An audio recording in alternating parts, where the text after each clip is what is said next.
Hey guys, welcome to Safi Mixed. In this video, I want to derive a relation that will help us in constructing the rules for what we call the chain rules for derivative. And I derived this equation, in fact, from two different definitions for the change of values of a function around a given value of the parameter. So for that, let me consider a function in the form f equals f of x, that is, f is a function with independent variable x, then I want to find the value of this function, the change in the value of this function at a given value of x. That is, I want to find delta f, the change in value at a point a plus delta x minus f of a. That is, a is a value of x, and I want to find the change in the value around f of a, where I'm changing the value of the parameter by delta x. Then I call this equation 1. Then we have another definition from the derivative. We know that the derivative of this function can be written as df over dx equals f prime of a at the point a, right? So that is, I write x is equal to a. Then from this definition, I can write df is equal to f prime of a into dx. When we write it like this means we call this differential change in the value of f around a. And this is then differential change in the value of x around a. So df is in fact the differential change in the value of function around x is equal to a. Now we have two different definitions for the change in value. One is df and the other is delta f. These two are different in the value of delta x.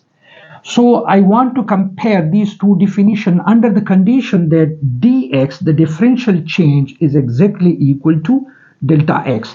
That is, I want to see when this condition is applied, what is the difference between these two definitions. And that difference would be, in fact, the error in the two definitions. That is, the error or the approximate error in the two definition is in fact given by delta f minus df. That is, the difference in these two definitions in the value of the change in the function would then be definitely the error with respect to these two definitions. And if I call this equation 3, let me call this equation 3. Now I want to evaluate this side of the equation. And for this side, I write delta f minus df, and I put the values f of a plus delta x minus f of a, and then the value of df, so that is minus f prime of a into dx. Sorry, I'm replacing dx with delta x under this condition. Then I can modify this part of the right side of this equation by writing it in the form f of a plus delta x minus f of a divided with delta x and multiplying with delta x. Now the multiplication in division in fact leave this term unchanged, so I write f prime of a into delta x. Or I can write this as f of a plus delta x minus f of a divided with delta x minus f prime of a into delta x. Now the quantity in bracket is in fact a numerical value of the function, because the derivative of the function at a given value of x is a fixed value, and similarly if I fix a over here and fix delta x, this is a number. So the difference of these two numbers, I write another number and I represent that number with epsilon.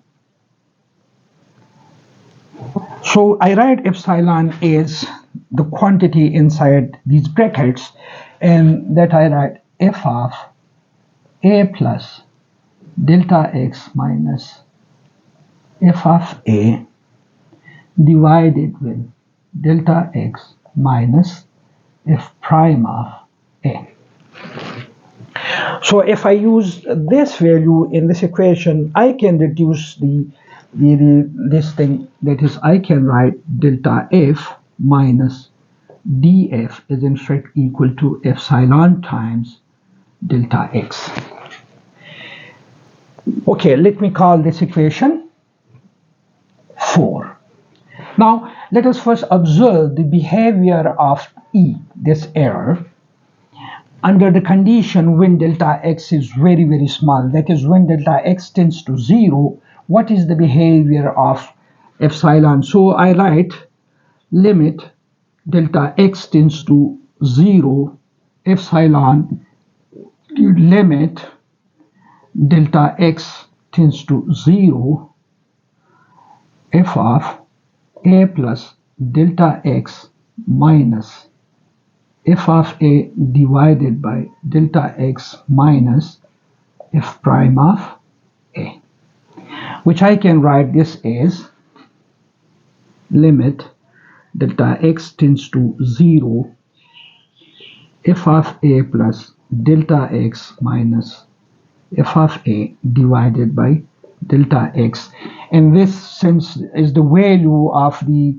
derivative at a given value of a, so this is independent of the limiting parameter, so I can write this as f prime of a. Now we see this in fact is the definition of the derivative, so I can write this as f prime of a minus f prime of a is equal to 0. That is, under the condition when delta x tends to 0, the error function goes to 0. This is very important. That means this definition, in other words, if e tends to 0 when delta x tends to 0, that means the difference between these two definitions vanishes, and that tells that delta f minus df is equal to 0, or I can write delta f equals df. So under the condition dx is equal to delta x and delta x tends to 0, then these two definitions agree with each other. However, if delta x is a bit longer than 0, it is not exactly equal to 0, that means E is never equal to 0, and there is a difference between these two definitions. So now, using equation 4, I can construct a very important relation, and that relation is delta f is equal to, if I take this to this side, df plus epsilon delta x, and using the value of df from equation 2, I can write delta f equals f prime of x dx plus epsilon delta x. This relation is very important, which links the two different definitions of the change in the value of function. One gives the differential change in the function, and the other gives a large change in the function, and the two definitions agree with each other under this condition. This is very important relation, and you should memorize this, because I'll be using this relation in constructing the chain rule for derivative. And thanks for watching.